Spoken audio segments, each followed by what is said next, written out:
AFL is sticking with its opening round concept. It means for the second year in a row, the 2025 season will start with 4 matches across Queensland and New South Wales and not in its traditional Victorian heartland. The Brisbane Lions have the honour of hosting the first fixture of the campaign. They'll take on Geelong at the Gabba on Thursday, March 6th, before the Sydney Swans meet Hawthorn at the SCG on Friday. Gold Coast host Essendon on Saturday, March 8th, before the Giants in Collingwood go head-to-head in Sydney on the Sunday. The second week of fixtures will still be known as Round 1, and that will see Richmond and Carlton clash at the MCG in their traditional contest on Thursday, March 13. Despite the early start for teams competing in opening round, all clubs would have played the same number of matches by the end of Round 4. So for more on this concept and this announcement, I caught up with the Sydney Swans CEO Tom Harley a short time ago. Now, opening round as a concept, you were very passionate about it last season. I remember talking to you just hours before the fixture against the Demons. Just in terms of what it is, a marquee weekend for the game now, a marquee couple of days, and just how important it was for the northern market. So after last year's inaugural one, what were the conversations like with the AFL in terms of making sure it just wasn't a one and done type of thing? I think everyone will agree that it was an unbelievable success. I mean, we saw 4 sellout games on a weekend of football that we haven't had before. So the season obviously starting a week earlier, and it just gave a really strong impetus for, I guess, the game more broadly. All the metrics for the 4 major clubs in the northern markets were up double digits in terms of attendance and membership. We certainly felt that. And what a great opportunity to shine the spotlight on the game north of the Murray. The round 1 was starting the week following, and big games in Melbourne. And as I recall, they were record attendances in round 1 as well. So from my point of view, it was absolute win-win. And obviously, we were strong advocates for it, and we're rapt that opening round is coming back for season 2025. Your opponent was Melbourne last year. It's Hawthorn this year. Did you have a say on that at all in terms of building a bit of tradition, a bit of narrative around facing the D's as opposed to a new opponent? Not so much. Our priority was just making sure that we were going to be part of it. Last year we obviously played on the Thursday night, and that's a privilege opening the season, which will be afforded to Brisbane and Geelong this year. But as I understand it, the AFL canvassed the other Victorian clubs, and Hawthorn obviously coming off a really strong season where they won a final and made it through to the semis. So I'm expecting an absolute blockbuster build-up and a full house at the SCG on the Friday. And so we're looking forward to playing Hawthorn. We've had some great matches against Hawthorn over a long period of time now, and what a great way for the AFL to kick off the season in Sydney with a packed SCG on the Friday night. Yeah, indeed. You just mentioned it there. You were the top billing for this, for the first edition. You opened the season. Brisbane gets the honour of doing that this time. Does that matter to you at all?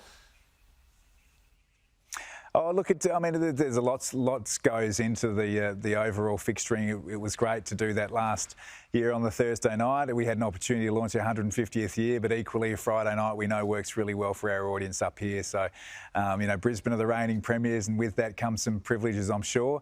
But from our point of view, it was as much as making sure that the round in totality continued in 2025, and we see Friday night as an absolutely perfect time slot for us. And as I said, against a really formidable opponent in Hawthorn. So no complaints from a Sydney Swans point of view. The Swans have done such an incredible job, as you know well, entrenching themselves in the harbour city. And there's barely a ticket spare to any of your home fixtures. It's quite the event every home game. The Lions similarly doing a really good job in Brisbane. But if we're talking about the growth of AFL north of the Victorian border, how important is opening round to your counterparts, the Giants and Suns, who are essentially, they're travelling the same journey now that you and the Lions did decades ago? Yeah, that's right, Luke. I mean, I've always been a believer, and certainly when provided an opportunity to talk about it, that there's just no substitute for spending time in the market, and we are a national game, but we need to have really local solutions to grow the game, and that's why I applaud Andrew Dillon and the broader AFL executive for pushing forward again with opening round.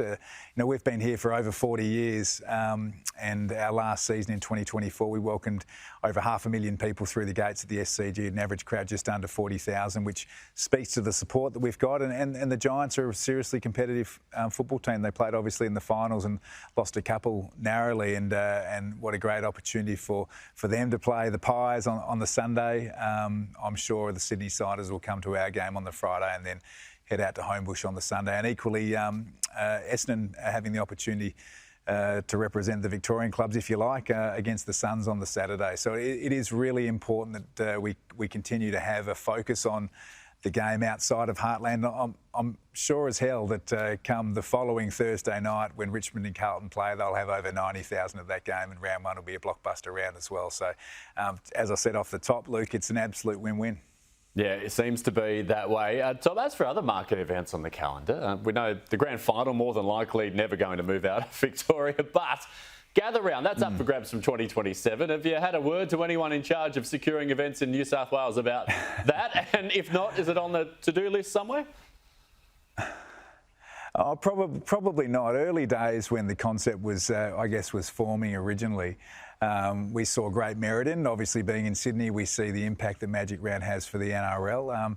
And to be frank, the conversations around Gather Round really bore out the opportunity to talk about opening round. So we're key advocates and drivers for opening round. We see it as a really unique slot for the game, and this is something that we'll continue to push. So we'll put our energies into making sure that we're involved in the launch of the season, and opening round is the platform for that. So we're hoping clearly that it will stay, but Adelaide do a great job with Gather Round, and again, we've got a privileged position to play on the Friday night against the Pies next year, which will be huge.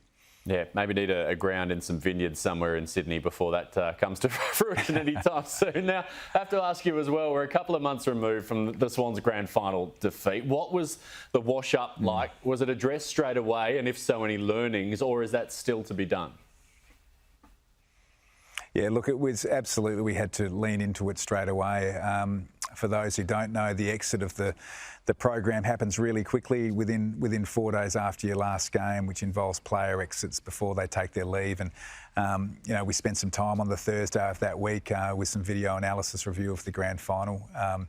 We're hurting as a football club. We know our supporters are hurting as a football club, and our role as leaders is to make sure that we acknowledge that, but also look under every rock in a bid to get better, which we've been doing in these past couple of weeks now, 6 weeks post the grand final. So it's not the stage where you want to necessarily learn, but you do have to take the experiences and ensure that you put them in your kit bag and pull them out to get better going into 2025. So our pre-season starts with the men's in full on December the 2nd, which will be when we start our 2025 campaign in earnest. And knowing that we did a lot right in 2024, but fell short at the final hurdle. And so we're absolutely committed to unpacking all of that in the fullness of time. And we've got some ideas and certainly some tweaks to our program in place as we launch into 2025.